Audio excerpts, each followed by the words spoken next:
Hello students, welcome back to Affinity Digital. तो आज हम डिस्कस करने वाले हैं फुल लेंथ टेस्ट नंबर 9 का जूलॉजी पेपर। होप आप लोगों का पेपर अच्छा गया है। तो देखते हैं क्या क्वेश्चंस और उसके सॉल्यूशंस। जो फर्स्ट क्वेश्चन है कॉकरोच से है, मतलब स्ट्रक्चरल ऑर्गेनाइजेशन से। यहाँ पर हमें ढूंढना है मिसमैच पेयर, मतलब जो इनकरेक्ट पेयर है। तो फर्स्ट ऑप्शन दिया गया है anal style and sexual dimorphism लिखा गया है। तो anal style sexual dimorphism is correct, क्योंकि एनल स्टाइल जो है मेल कॉकरोचेस में मिलता है, फीमेल कॉकरोच में नहीं मिलता है। तो ये ऑप्शन करेक्ट है। ऑप्शन नंबर 2 में लिखा है spermatheca is an accessory reproductive gland. तो spermatheca is not an accessory reproductive gland. Spermatheca रहता है फीमेल कॉकरोचेस पे and it is helping in storing the sperms and releasing the sperms at the time of fertilisation. तो copulation के time पर female sperms को store करके रखती है इन द स्पर्मेथेका। तो इसलिए ये ऑप्शन करेक्ट नहीं है। थर्ड ऑप्शन दिया गया है Malpighian tubules removal of nitrogenous waste. तो कॉकरोचेस का Malpighian tubules is the excretory organ, तो ये भी करेक्ट है। And supra oesophageal ganglion supply nerve to antenna and compound eye.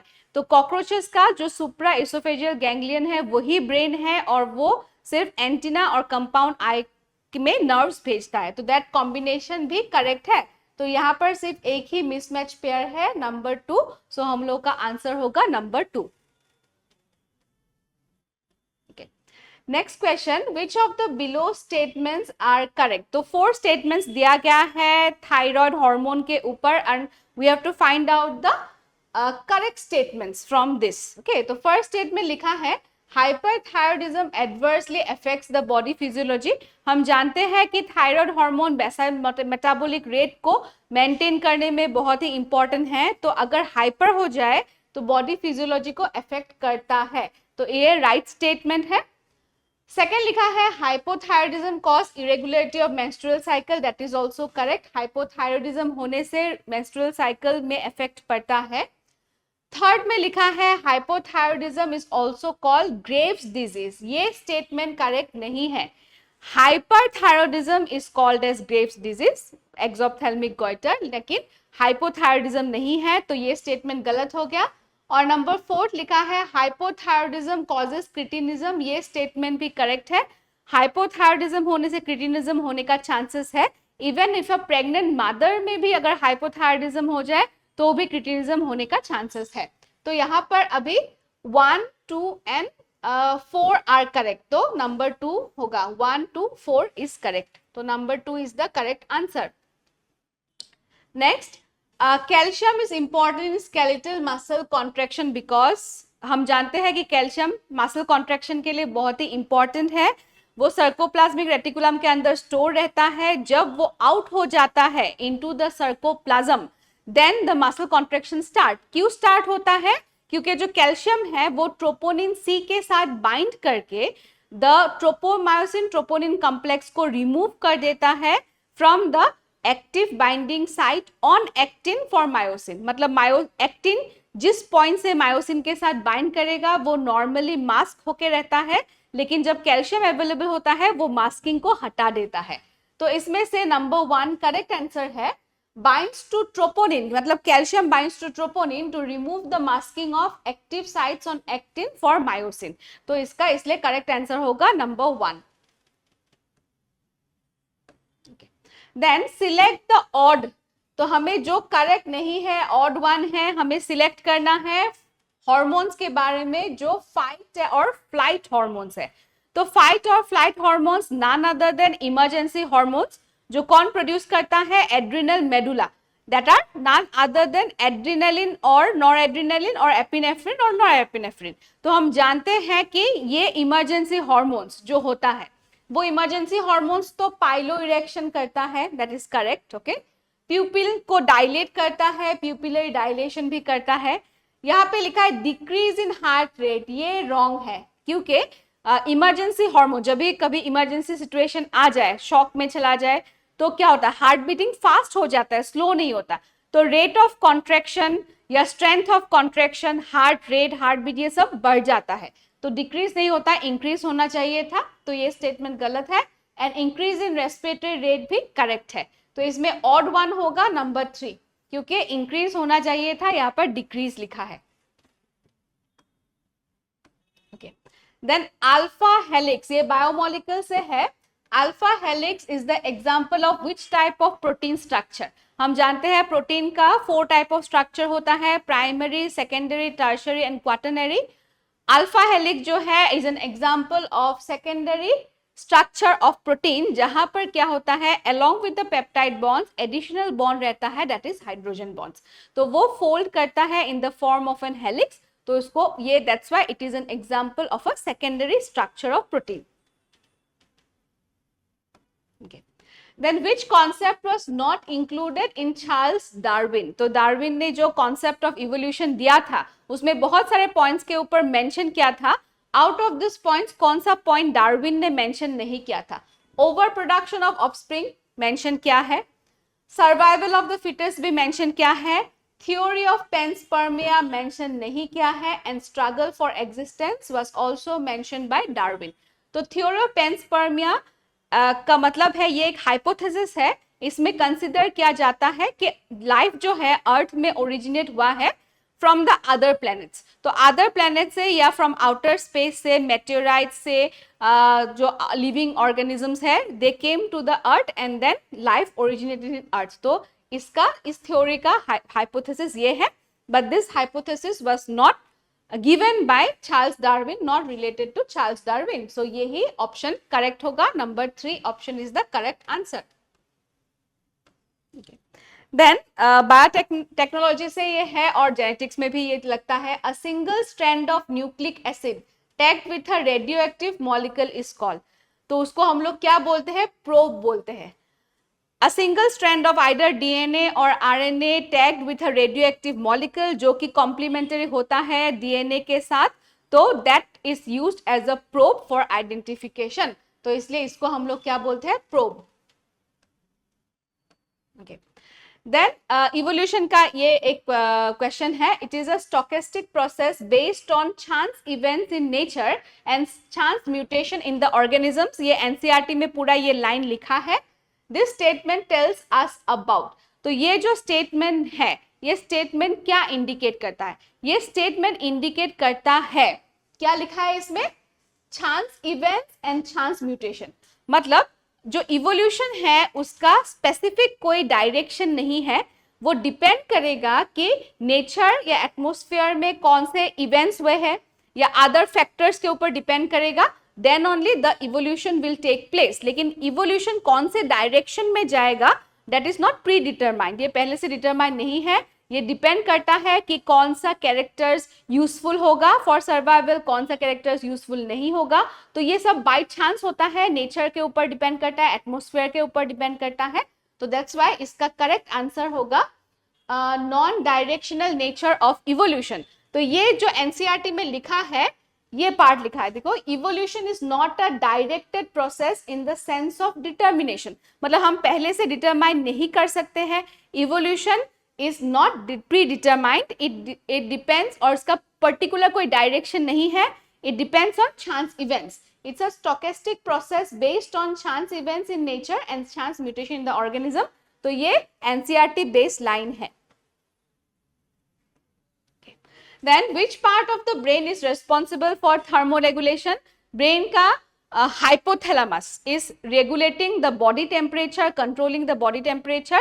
तो जो hypothalamus होता है वही thermoregulation करता है, मतलब maintenance of the body temperature। Okay. Then choose the correct statements। ये reproductive health से है, यहाँ पर हमें क्या ढूंढना है? correct statements ढूंढना है। नंबर 1 में लिखा है, India was amongst the first countries in the world to initiate action plans and programmes at a national level to attain total reproductive health as a social goal. तो ये ऐसे ही it's a true statement, India first country था जो action plans and programmes लिया था national level में ताकि रिप्रोडक्टिवली हेल्दी सोसाइटी मिल सके। तो नंबर 1 करेक्ट स्टेटमेंट है। 2 में लिखा है, अकॉर्डिंग टू द हु, मतलब world health organisation, reproductive health is total well-being in the physical, social and emotion aspect of reproduction। ये भी करेक्ट है। reproductive health मतलब सब तरह से फिजिकली, सोशली, इमोशनली, सब एस्पेक्ट्स में करेक्ट होना पड़ेगा। देन नंबर 3 लिखा है a reproductively healthy society has people with physically and functionally normal reproductive organs, ये भी करेक्ट है। जो फिजिकली भी नॉर्मल है, फंक्शनली भी नॉर्मल रिप्रोडक्टिव ऑर्गन्स है, that will constitute a reproductively healthy society. और नंबर 4 में लिखा है reproductively healthy societies have abnormal sex related emotional and behaviour interaction, ये गलत है। ओके, रिप्रोडक्टिवली हेल्थी में एबनॉर्मल चीज नहीं आएगा, सब चीज नॉर्मल है, नॉर्मल, सोशल, बिहेवियरल, फंक्शनल, तो सब चीज में नॉर्मल होगा। तो यहाँ पर 1, 2 और 3 स्टेटमेंट करेक्ट है, जो कि हमारा ऑप्शन नंबर 1 है, and 1 is the correct answer. In which of the following groups all animals are hermaphrodite? Okay, तो hermaphrodite का मतलब तो हम जानते हैं कि male and female sex organ जो होता है या रिप्रोडक्टिव ऑर्गन्स होता है वो सेम ऑर्गेनिजम्स में ही रहता है। तो out of the first option ascaris is not hermaphrodite। Okay, तो इसलिए ये ऑप्शन गलत है। सेकेंड ऑप्शन में homo sapiens, human beings is not hermaphrodite obviously, तो ये ऑप्शन भी गलत है। थर्ड ऑप्शन में टोड इज नॉट hermaphrodite, तो ये ऑप्शन भी गलत है। तो नंबर 4 जो ऑप्शन है प्लूरोब्राकिया, लीच एंड टेपवर्म, तो they are all hermaphrodite। Okay, तो that's why number 4 is the only option जहां पर तीनों ही hermaphrodite ऑर्गेनिजम्स है। देन अभी हमें मैच द फॉलोइंग करना है। Pteropus is the flying fox, मतलब ए हो जाएगा C. Aptenodytes is penguin, number D. Dangerous is crate snake and Pterophyllum is angelfish. Okay, so 1 is C, 2 is D, okay, then 3 is B and 4 is A. So it is option number 3. Option number 3 is the correct answer. Then फिर से एक match the following है, इसमें अब blood के बारे में पूछा गया है, WBC का percentage along with the cells. तो न्यूट्रोफिल हम जानते हैं कि सबसे अबंडेंट जो सेल होता है WBC का वो न्यूट्रोफिल है। न्यूट्रोफिल कितना होगा 60 to 65%। उसके बाद बेसोफिल नेक्स्ट दिया है, बेसोफिल क्या है सबसे लीस्ट अबंडेंट है, ओनली 0.5 to 1%। ओके, मतलब 1 हो जाएगा E एंड 2 हो जाएगा D। मोनोसाइट जो है that is C, that is 6 to 8%। Eosinophil जो है दैट इज 2 to 3%, मतलब B। और लिम्फोसाइट सेकेंड मोस्ट अबंडेंट है, मतलब कितना है 20 to 25% is A। D, C, B, A। Okay, तो 3 जो है वो करेक्ट ऑप्शन है मैच द फॉलोइंग का। ओके, देन फिर से एक सर्कुलेशन रिलेटेड क्वेश्चन है, which of the following events do not occur during joint diastole and do not occur, मतलब कौन सा इवेंट जॉइंट डायस्टोल में नहीं मिलता है। तो जॉइंट डायस्टोल, डायस्टोल का मतलब क्या है रिलैक्सेशन, और जब जॉइंट डायस्टोल हम यूज करते हैं मतलब एट्रिया और ventricles both are in the relax state, तो मतलब इसमें कोई भी कॉन्ट्रैक्शन नहीं हो रहा है, सभी रिलैक्स स्टेट में है। तो अब देखते हैं कि इसमें कौन सा स्टेटमेंट लिखा गया है एंड जो करेक्ट स्टेटमेंट है एंड इनकरेक्ट स्टेटमेंट, तो हमें यहाँ पे इनकरेक्ट स्टेटमेंट ढूंढना है। नंबर 1 में लिखा है कि all 4 chambers of heart are in relax state, ये तो करेक्ट है। 2 atria and 2 ventricle, the 2 atria and the 2 ventricle all are in relaxed state, कोई भी कॉन्ट्रैक्शन फेज में नहीं होगा, तो ये करेक्ट है। Tricuspid and bicuspid valves open, ये भी करेक्ट है। जब जॉइंट डायस्टोल स्टेज में होगा तो क्या होगा AV वाल्व्स आर ओपन, मतलब bicuspid tricuspid valves are open and blood जो है वो एट्रियम से वेंट्रिकल्स में फ्रीली फ्लो होता है एंड 70% ऑफ द ब्लड ऐसे ही फिलअप होता है एंड जो बाकी रिमेनिंग 30% है ड्यूरिंग एट्रियल सिस्टोल फिलअप हो जाता है। मतलब जॉइंट डायस्टोल में AV वाल्व्स मतलब बाइकास्पिड एंड ट्राइकास्पिड वाल्व जो है वो ओपन है। देन नंबर 3 में लिखा है action potential is conducted from SAN to AVN, ये गलत है। एक्शन पोटेंशियल जब इनिशिएट होगा SA नोड से AV नोड तक जाएगा तो at that time systole will occur, but in this case it is in joint diastole, तो यहाँ पर सिग्नल ट्रांसमिट नहीं हो रहा है फ्रॉम SAN टू AVN, तो ये तो गलत स्टेटमेंट है।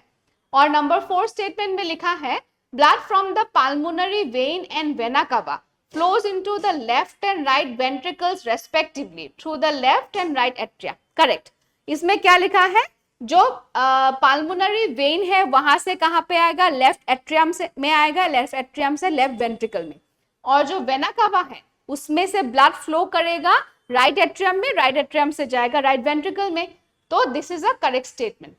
और the semilunar valves are closed, ये भी एक करेक्ट स्टेटमेंट है, क्योंकि सेमिलुनर वाल्व जो है वो क्लोज रहेगा और ब्लड लेकिन रेस्पेक्टिव आर्टरीज में फ्लो नहीं करेगा फ्रॉम द वेंट्रिकल्स. ओके, तो आउट ऑफ द 5 स्टेटमेंट सिर्फ नंबर 3 ही रॉन्ग है.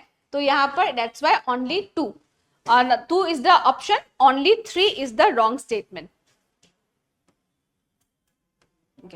देन ये लोकोमोशन से है. 2 halves of pelvic girdle ventrally they meet to form the pubic symphysis which contains. Okay, तो इलियम इचियम प्यूबिस इज 3 बोन्स जो एक पेल्विक गार्डल को बनाता है. okay? और उसका हम क्या बोलते हैं, कॉक्सिल बोन. तो 2 कॉक्सिल बोन फ्रंट में आकर प्यूबिस बोन आकर जब ज्वाइन होता है, जिसको हम लोग प्यूबिक सिम्फाइसिस बोलते हैं, उसमें क्या कार्टिलेज रहता है, fibrous cartilage. So number 3 is the correct answer.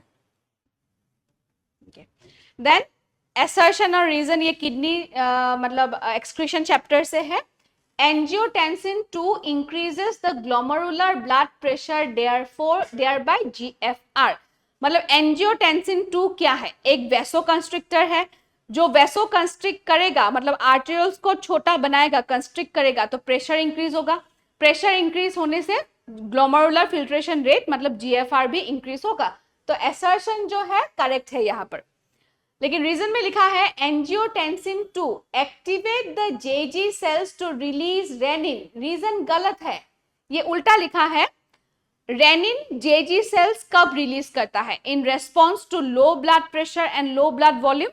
जब लो ब्लड प्रेशर होता है, लो ब्लड वॉल्यूम होता है, लो GFR होता है, then the JG cells release renin, और वो क्या करता है, एंजियोटेंसिनोजन को कन्वर्ट करता है एंजियोटेंसिन 1 में एंड देन एंजियोटेंसिन 2 में.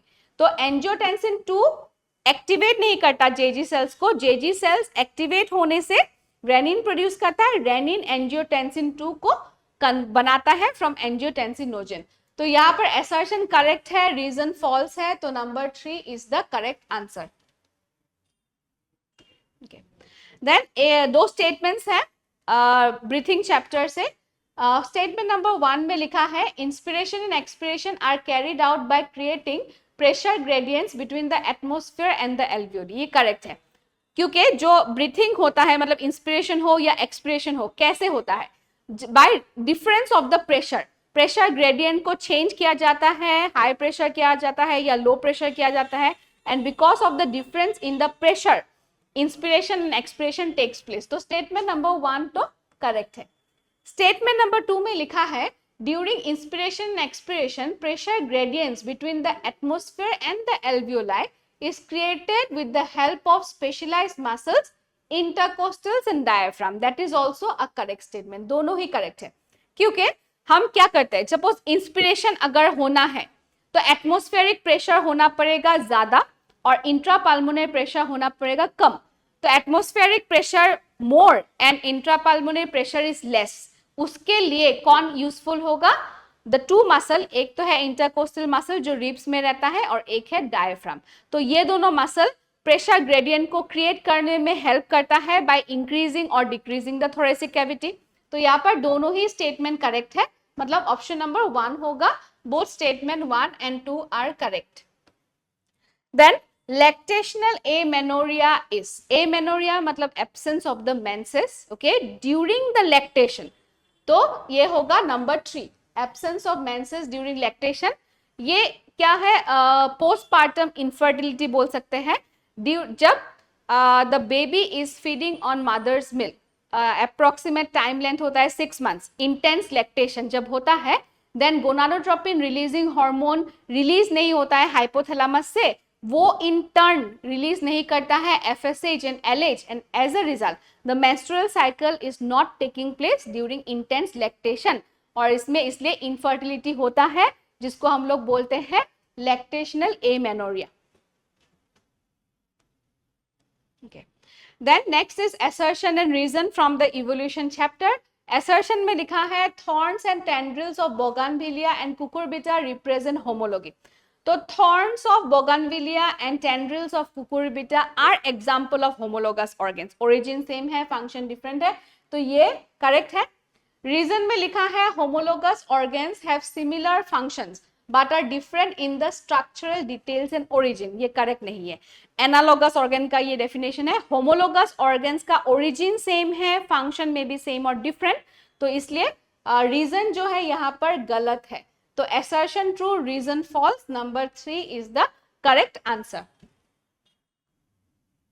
Okay. Then which of the following correctly explains the function of a specific part of the human nephron? Okay, तो human nephron का specific part और उसका मतलब कौन सा उसका definition was is correct. तो podocyte जो है हमें मिलता है कहाँ पे? Bowman's capsule में creates minute spaces, slit pores for the filtration of blood into the Bowman's capsule. ये correct है. Bowman's capsule में podocytes मिलता है जो filtration में help करता है. Henle's loop में लिखा है most reabsorption of the major substances from the glomerular filtrate. ये गलत है. Loop of Henle में reabsorption minimum है, उसका काम है making the urine concentrated. So that's why this option is not true. Correct नहीं है. Distal convoluted tubule में लिखा है reabsorption of K plus ions into the surrounding blood capillaries. ये भी गलत है. Reabsorption of K plus नहीं है. Secretion of K plus होना चाहिए था in the distal convoluted tubule. तो ये भी गलत है. और efferent arteriole लिखा है carries the blood away from the glomerulus. ये भी गलत है. Efferent arteriole से glomerulus बनता है, carries blood towards the glomerulus. Efferent is taking away from the glomerulus. तो A in, E out. So इसलिए ये भी ऑप्शन गलत है. तो इसलिए इसमें एक ही करेक्ट है. Number 1 is the correct answer. Okay तो यहाँ पर हमें क्या ढूंढना है? Find the incorrect match. Okay तो हमें इनकरेक्ट मैच ढूंढना है. सिलिएटेड एपिथेलियम लिखा है कि ब्रोंकियोल्स और फैलोपियन ट्यूब्स में होता है, राइट? ओके तो ciliated epithelium is found in bronchioles and fallopian tubes. Compound epithelium लिखा है डक्ट्स ऑफ सलाइवरी ग्लैंड्स. ये भी करेक्ट है. डेंस रेगुलर कनेक्टिव टिश्यू का एग्जाम्पल क्या है? Tendons and ligaments. ये भी करेक्ट है. Areolar tissue absent in the skin. तो ये गलत है. ओके तो ये गलत है क्योंकि एरियोलर टिश्यू जो है वो स्किन के नीचे रहता है. तो it is a part of the skin. तो मतलब स्किन के नीचे रहता है. तो it is found in the lower part of the skin या अंडर द स्किन. तो it is that's why it's not absent in the skin. तो number D is the wrong incorrect pair. Okay तो D is the correct answer. Then ये जो stage है हमें उसको identify करना है और ये स्टेज जो है कहाँ पर मिलता है उसका हमें अच्छे से मतलब वो ऑप्शन निकालना है. Identify the human development stage shown below as well as the related right place of its occurrence in a normal pregnant woman and select the right option for the two together. तो ये जो है ये एक blastocyst है. Okay और blastocyst जो है वो कहाँ पर मिलता है? यूटेराइन वाल में मिलता है. Okay it is implanting. तो इम्प्लांटेशन जब होता है कौन से स्टेज में होता है? ब्लास्टोसिस्ट स्टेज में होता है. बाकी ऑप्शन क्यों गलत है हम देख लेते हैं. 8 सेल्ड मोरुला लिखा है starting point of Fallopian tube. Starting point of Fallopian tube में मोरुला नहीं होगा. ऑलमोस्ट मिडिल से क्रॉस करके आएगा. तो that is also not correct. Late morula तो इस लिखा है middle part of Fallopian tube is not correct. It almost reaches the uterus. और blastula end part of Fallopian tube है. End part of Fallopian tube नहीं है. ये uterus पहुंच चुका है. ओके तो इसलिए इसका पहले तो ये इसका डेपिक्शन है ही नहीं. Okay it is the blastula stage. Morula होने से क्या होगा? Solid ball of the sphere. Solid ball like sphere होगा. और उसके बाद इसका जो साइट ऑफ ऑकरेंस है वो भी गलत दिया है. तो इस क्वेश्चन का आंसर होगा ब्लास्टोसिस्ट. और ये जो ब्लास्टोसिस्ट का स्टेज कहाँ पे मिलता है? यूट्रस में मिलता है और ये यूटेराइन वाल में इम्प्लांटेशन करता है. Then assertion the processes include separation and purification which are collectively referred to as downstream processing, right? Okay जो बायो टेक्नोलॉजी में हमें मिला है जो हमें प्रोसेस करके हम जब उसको एक्सट्रैक्शन करते हैं, प्यूरिफाई करते हैं, उस सभी प्रोसेस को हम लोग क्या बोलते हैं? Downstream processing. रीजन में लिखा है the downstream processing and quality control testing are same for all product. ये गलत है, सब के लिए अलग अलग होगा। कि ड्रग्स, सब तरह के ड्रग्स के लिए अलग होगा। तो the downstream processing depends and changes from products to products. तो वो हमेशा प्रोडक्ट से लेकर प्रोडक्ट तक different type of the downstream processes का क्वालिटी चेकिंग अलग अलग होगा। ओके, तो इसलिए रीजन जो है वो गलत है। तो assertion is true, reason is false, number 3. Then stir tank bioreactors have been designed for, ये जो bioreactors है उसको स्पेशली डिजाइन किया जाता है ताकि ऑक्सीजन अवेलेबल हो through out the process. Okay, तो इसलिए क्या होगा? Availability of oxygen through out the process. Number 3 is the correct answer. Okay. Then which part of cannabis sativa is used to obtain cannabinoids? ये बहुत ही easy question है। Number 4, inflorescence is used to obtain the cannabinoids. Okay. Then ये भी एक बहुत easy question है, human health से है। Genes involved in cancer are called what? Oncogenes ना। अगर प्रोटो ऑन्कोजीन्स तो नॉर्मली रहता ही है, सेलुलर जीन्स या प्रोटो ऑन्कोजीन्स नॉर्मली रहता है सेल्स में। अगर उसमें म्यूटेशन हो जाए तो ये क्या बन जाता है? Oncogenes. And oncogenes will allow the cell to enter into rapid mitotic division, uncontrolled mitotic division. तो जो जीन रेस्पॉन्सिबल है कैंसर के लिए that is none other than oncogene. Then फिर से हमें मैच द फॉलोइंग करना है। क्लीवेज जो हम बोलते हैं ना, cleavage is none other then क्या है? माइटोटिक डिवीजन है। नो डाउट उसमें कोई चेंजेस होगा, जैसे ग्रोथ फेज नहीं होगा, बहुत फास्ट होगा, and since the cell is not growing तो साइज छोटा होता जाएगा। तो देयर आर सम डिफरेंसेस, लेकिन it is a type of mitotic division. Okay, तो ए होगा 2। मोरुला किस स्टेज को हम बोलते हैं? मोरुला 8 to 16 ब्लास्टोमियर स्टेज को हम लोग बोलते हैं मोरुला। पॉलीस्पर्मी कब होता है? फर्टिलाइजेशन में। No doubt there are techniques to prevent polyspermy. Okay, तो पॉलीस्पर्मी होने नहीं दिया जाता है, लेकिन during the time of fertilization polyspermy हो सकता है, but that is prevented, it is not allowed, polyspermy is not allowed. और इम्प्लांटेशन कहाँ पे होता है? Endometrium lining of the uterus, मतलब सबसे inner lining of the uterus में होता है। ठीक है, तो A is 2, B is 4, C is 1. So number 1 is the correct answer. Okay. Then which of the following statement is false about uterus? So false statement ढूंढना है हमें यहाँ पर। It is also called womb, correct है, and its shape is like an inverted pear. It is also correct. It is supported by ligaments attached to the pelvic wall. That is also correct. Then number 3, it opens into oviducts through cervix, whose cavity is called cervical canal. ये wrong है। okay? ये correct है, ये correct है। ये wrong क्यों हुआ? It opens into vagina होना चाहिए था। It opens into vagina through cervix, लेकिन यहाँ पे लिख दिया है oviduct, for which जो statement है वो ही गलत हो गया। And number 4 में लिखा है it is bounded by 3 layers, outer perimetrium, middle myometrium, inner endometrium. Okay? तो ये भी correct statement है, is also correct। तो यहाँ पर जो रॉन्ग स्टेटमेंट है नंबर 3 है, तो 3 ही करेक्ट आंसर है। okay. तो ये भी बहुत इजी क्वेश्चन है। Colostrum contains, okay, colostrum is the first initial milk produced after the birth of the baby, और colostrum is very important for the baby क्योंकि वहां पर क्या रहता है? इम्यूनोग्लोबुलिन रहता है, पर्टिकुलरली IgA, इम्यूनोग्लोबुलिन ए या antibody A. Then select the incorrect match. Okay, biotechnology से है, तो रोजी काउ ना, it is producing alpha lactalbumin rich milk, human milk. Okay, human protein containing milk, तो that is a correct statement.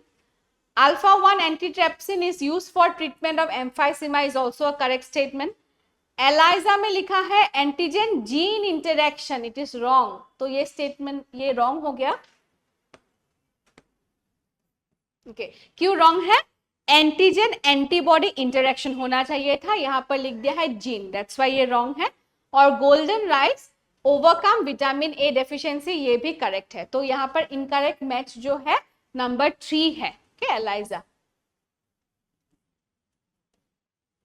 Which of the following structure undergo second meiotic division to produce spermatid? हम जानते हैं during the process of spermatogenesis, okay, पहले क्या होता है, primary spermatocyte रहता है, फर्स्ट म्यूटिक डिवीजन होने से वो बनता है सेकेंडरी स्पर्मेटोसाइट, और सेकेंडरी स्पर्मेटोसाइट में सेकेंड म्यूटिक डिवीजन होने से वो बनता है spermatids, okay, and then spermatids को मॉर्फोलॉजिकली चेंज करना पड़ता है, जिस प्रोसेस को हम लोग बोलते हैं spermiogenesis, for the formation of sperms. तो कौन सा सेकेंड म्यूटिक डिवीजन होने से होता है, दैट इज सेकेंडरी स्पर्मेटोसाइट्स में सेकेंड म्यूटिक डिवीजन होने से स्पर्मेटिड्स प्रोड्यूस होता है। तो number 3 is the correct answer, okay. Then analogy complete करना है। वर्टिब्रेट्स में ब्रेन रहता है, कॉकरोच में क्या रहता है, सुप्रा एसोफेजियल गैंग्लियन। कॉकरोच का ब्रेन जो है, even if the head is cut, हम जानते हैं क्योंकि जो ब्रेन है सिर्फ कंपाउंड आई और एंटीना में सिग्नल भेजता है, द नर्व्स भेजता है, तो that's why if the head is not present then also the cockroach can survive for about a week, okay, and they die because of malnutrition, infection, they die, but the head में इतना ज़्यादा nervous tissue नहीं रहता, maximum nervous tissue जो है body में distributed होता है, और जो ब्रेन है कॉकरोच का, उसका हम लोग क्या बोलते हैं, इसोफेगस से ऊपर होता है, सुप्रा oesophageal ganglion is representing the brain in cockroach. Which of the following statement is false about pancreas? Okay, तो हमें pancreas का false statement होना है। Pancreas act as both exocrine and endocrine, हम जानते हैं। Pancreas is a composite gland बोल सकते हो, compound gland बोल सकते हो, heterocrine gland बोल सकते हो, जहां पर exocrine activity है, important enzymes भी प्रोड्यूस करता है, important hormones भी प्रोड्यूस करता है, तो ये तो correct statement है। Endocrine pancreas consist of islets of Langerhans, ये भी करेक्ट है। जो एंडोक्राइन पार्ट है उसको हम लोग आइलेट्स ऑफ लैंगरहैंस बोलते हैं, एक्सोक्राइन पार्ट को हम एकिनी बोलते हैं, तो this is also correct statement. 3 में लिखा है there are about 1 to 2 million islets of Langerhans representing only 1 to 2% of pancreatic tissue, right? 1 to 2 million islets of Langerhans होता है, लेकिन वो सिर्फ 1 to 2% पैंक्रियाटिक टिश्यू का उससे बनता है, क्योंकि मैक्सिमम पोर्शन जो है वो एक्सोक्राइन पार्ट है। तो ये तो एनसीईआरटी में डायरेक्ट लिखा है, तो ये स्टेटमेंट्स करेक्ट है। नंबर 4 में लिखा है pancreas secretes only insulin, wrong, okay. तो पैंक्रियास क्या, ग्लूकागॉन, सोमाटोस्टैटिन, पैंक्रियाटिक पॉलीपेप्टाइड, तो 4 हार्मोन्स प्रोड्यूस करता है, यहाँ पे सिर्फ लिखा कि ओनली इंसुलिन, इसलिए ये स्टेटमेंट गलत है अबाउट पैंक्रियास, तो number 4 is the correct answer, okay. Then safest investigation technique used for cancer detection for internal organs. तो उसमें सेफेस्ट टेक्निक कौन सा है, MRI, मैग्नेटिक रेजोनेंस इमेजिंग। क्यों ये सेफेस्ट है कैंसर डिटेक्शन के लिए, क्योंकि इसमें कोई रेडिएशन यूज नहीं होता है, and because of that side effects होने का चांसेस नहीं है, तो इट्स द सेफेस्ट टेक्निक जिससे इंटरनल ऑर्गन्स का कैंसर भी पता चलता है, and it is not causing any kind of side effects because it is not giving any kind of radiation, तो इसलिए it is a safest technique, okay. Then which of the following has popularized the PCR? तो polymerase chain reaction को popularize कैसे हुआ, मतलब ज्यादा use हुआ कब से, जब से अवेलेबल हुआ थर्मोस्टेबल डीएनए पॉलीमरेज, क्योंकि पीसीआर टेक्निक में हम जानते हैं बहुत ही हाई टेम्परेचर यूज किया जाता है, above 90 degree Celsius for denaturation process. इस टेम्परेचर में नॉर्मल एंजाइम जो है they can not survive, because we have learn कि एंजाइम जो है हाई टेम्परेचर देने से डीनेचर्ड हो जाता है। तो पहले क्या था, बार बार फ्रेश एंजाइम्स को ऐड करते रहना पड़ा था फॉर द पीसीआर, लेकिन जब डिस्कवरी हुआ the thermostable DNA polymerase from Thermus aquaticus, after that ये इजी हो गया, तो बार बार अभी ऐड नहीं करना पड़ता है, क्योंकि they do not get denatured in the high temperature that is used for the biotechnological process, okay. तो number 4 is the correct answer. The somatic neural system relays impulses, तो जो पेरिफेरल नर्वस सिस्टम है ना, उसका 2 part है ना, एक है ऑटोनोमिक नर्वस सिस्टम, एक है सोमैटिक नर्वस सिस्टम। तो सोमैटिक नर्वस सिस्टम जो है वो सीएनएस से सेंट्रल नर्वस सिस्टम से स्केलेटल मसल तक, मतलब वॉलंटरी मसल तक सिग्नल नर्व सप्लाई करता है। और ऑटोनोमिक नर्वस सिस्टम जो है वो सेंट्रल नर्वस सिस्टम से इनवॉलंटरी मसल्स, मतलब स्मूथ एंड कार्डियक मसल में सप्लाई करता है। तो somatic is voluntary and autonomic is involuntary muscle. तो यहाँ पर आंसर होगा number 2। Which of the following pairs of animals represent bony fishes? Okay, तो कौन सा, दोनों ही ऑर्गेनिज्म मतलब bony fishes में पड़ता है। एक्सोसिटस तो करेक्ट था, टॉर्पेडो इज रॉन्ग क्योंकि ये कार्टिलेजिनस फिश है। यहाँ पर तो दोनों trygon torpedo are osteichthyes, they are cartilaginous fishes. Clarias and exocoetus is correct, ये दोनों ही बॉनी फिशेस है। बेटा तो करेक्ट था लेकिन इक्थायोफिश रॉन्ग हो गया, ये एक एम्फीबियन है, लिम्पलेस एम्फीबियंस। तो number 3 is the pair that is including both the bony fishes. Read the following statement A and B. Lamprey belongs to the class Cyclostomata. तो ये करेक्ट है, लैम्प्री साइक्लोस्टोमाटा में ही पड़ता है। Cranium and vertebral column of Petromyzon are bony. ये गलत है।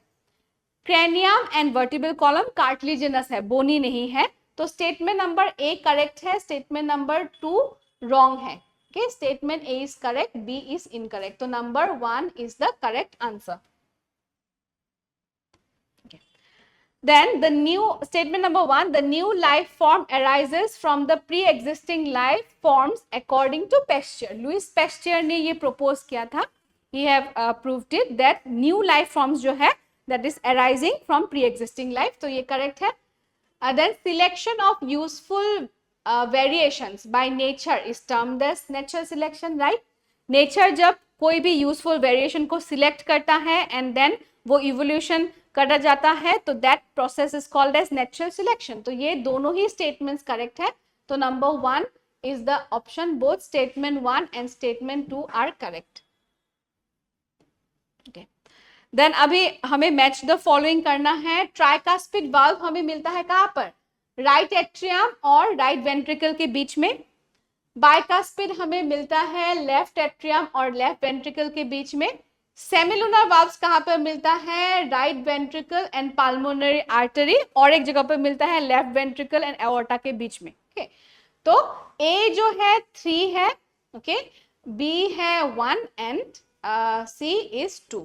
तो number 3 is the correct answer. तो neurons are excitable cells because their membranes are in.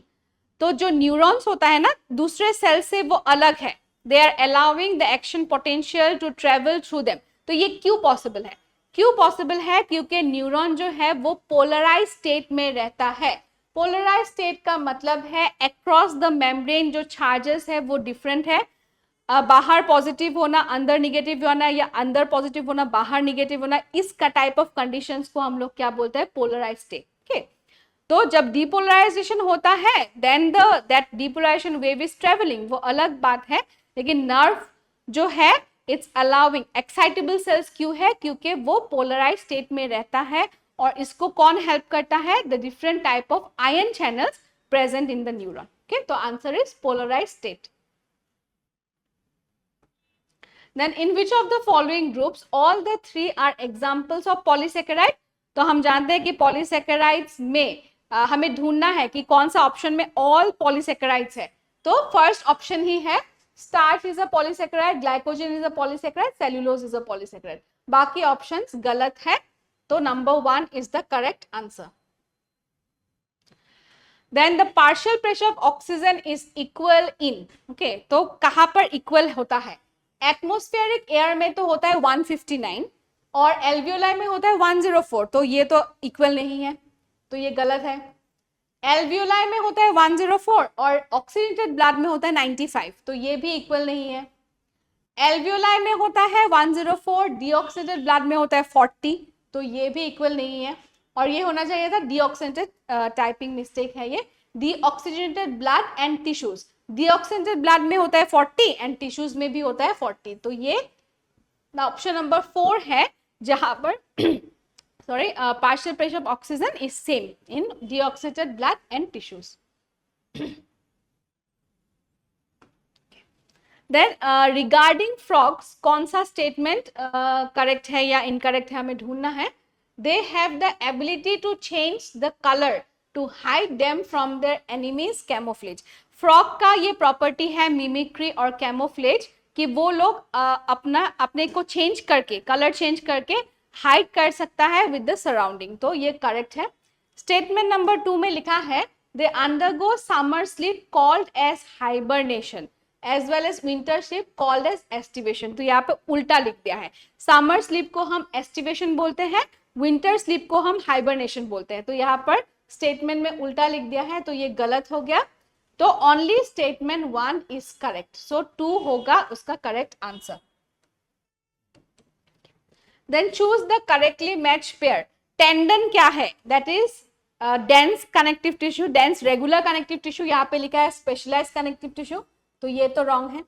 Adipose tissue में लिखा है dense, is not correct. Loose connective tissue, तो ये भी रॉन्ग हो गया. एरियोलर टिश्यू में लिखा है लूज कनेक्टिव टिश्यू, तो ये करेक्ट है. Areolar is an example of loose connective tissue. और कार्टिलेज में लिखा है loose connective tissue, wrong. Cartilage is an example of specialised connective tissue और हार्ड कनेक्टिव टिश्यू. तो यहाँ पर सिर्फ एक ही मैच है नंबर 3 जो कि करेक्ट है, बाकी सब रॉन्ग मैच है. Then which one of the following statements is incorrect? The medullary zone of the kidney is divided into a few conical muscles called medullary pyramids projecting into calyces. Right? Medulla में pyramid जैसा रहता है जिसको हम लोग medullary pyramids बोलते हैं, वो पॉइंट आउट करता है कैलिसेस में. तो दैट इज करेक्ट.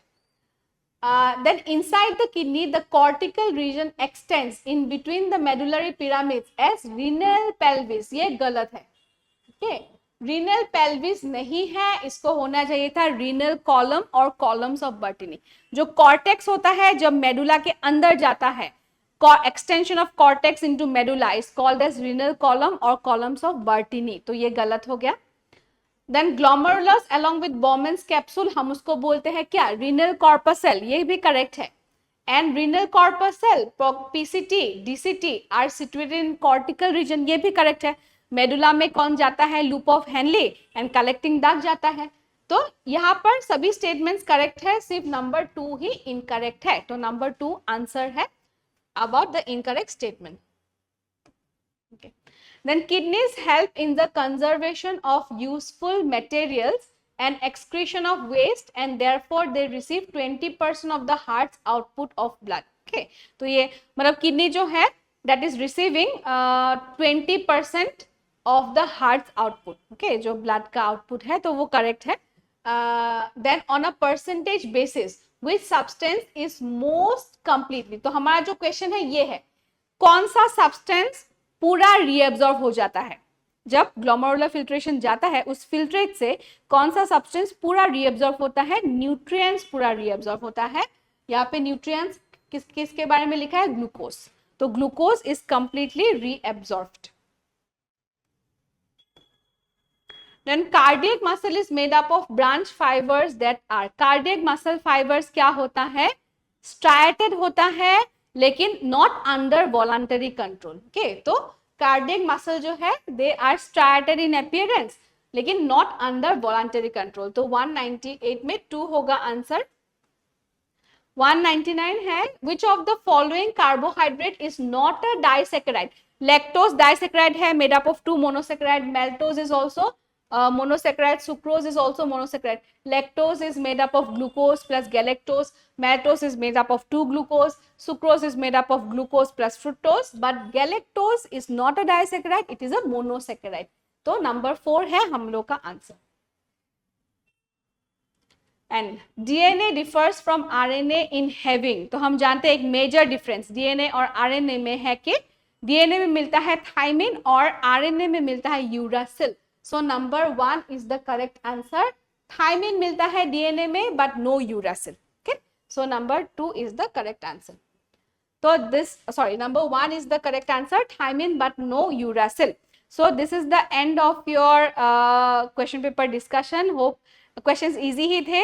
तो hope आप लोग का clear हुआ है. तो ज़्यादा टाइम तो हमारे पास बचा नहीं है, तो जितना हो सके उतना रिवीजन करे, पर्टिकुलरली दोज टॉपिक जिसमें क्वेश्चन सॉल्व करने के टाइम में हमेशा प्रॉब्लम होता है या हमेशा गलत होता है, तो उसको इस टाइम पे ज़्यादा फोकस करें। ओके, एंड जिसमें प्रॉब्लम है, क्योंकि अभी टाइम ज़्यादा बचा नहीं है, तो जितना हो सके उतना उन पॉइंट्स को रिवाइज करें जिसमें भूलने का चांसेस ज़्यादा है या जिसमें आप लोग को ज़्यादा प्रॉब्लम फेस होता है। ओके, तो thank you so much and all the best.